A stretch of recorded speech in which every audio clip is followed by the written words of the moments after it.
Hi viewers, welcome to Saanvi creations. ఈరోజు ఆలు కుర్మా ఎలా చేయాలో చూసేద్దామా. సో ఈ ఆలు కుర్మా కోసం 4-5 ఆలుగడ్డలను తీసుకొని ఇలా కట్ చేసుకొని కుక్కర్లో ఉడికించి పక్కకు పెట్టుకుందాం. ఇప్పుడు మనం ఒక పావు కిలో అంత టమాటాలను తీసుకొని వాటిని కడిగి కట్ చేసుకొని పక్కకు పెట్టుకుందాం. ఇప్పుడు ఒక మిక్సర్ జార్ తీసేసుకొని ఈ కట్ చేసుకొని పెట్టుకున్న టమాటో ముక్కల్ని వేసేద్దాం.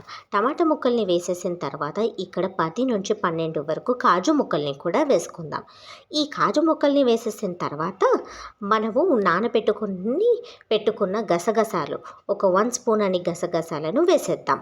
గసగసాలు వేసేసిన తర్వాత ఒక 4-5 ఎండు కొబ్బరి ముక్కల్ని వేసేసుకొని ఇలా మెత్తగా పేస్ట్ లాగా చేసుకొని పక్కన పెట్టుకుందాం. ఇప్పుడు ఒక కడాయి తీసేసుకొని దాంట్లోకి పట్టా లవంగ ఇలాచీ అన్నీ వేసేసుకుందాం.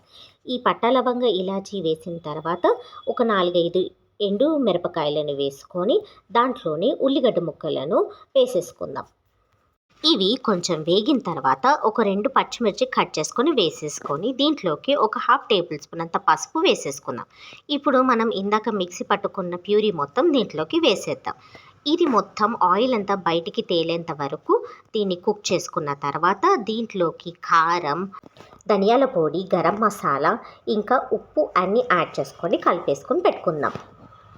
ఇప్పుడు దీంట్లోకి ఒక గ్లాస్ అని వాటర్ వేసేసుకొని ఇందాక ఉడికించి పెట్టుకున్న ఆలుగడ్డ ముక్కల్ని మొత్తం దీంట్లోకి వేసేసుకోవాలి. మనకి కావాల్సిన కన్సిస్టెన్సీలోకి వచ్చాక కసూరి మేతి, కొత్తిమీర వేసుకొని సర్వ్ చేసేసుకోవడమే. సో ఎంతో టేస్టీ అయిన 10 మినిట్స్లో చేసుకునే ఆలు కుర్మా అనేది రెడీ అయిపోయింది.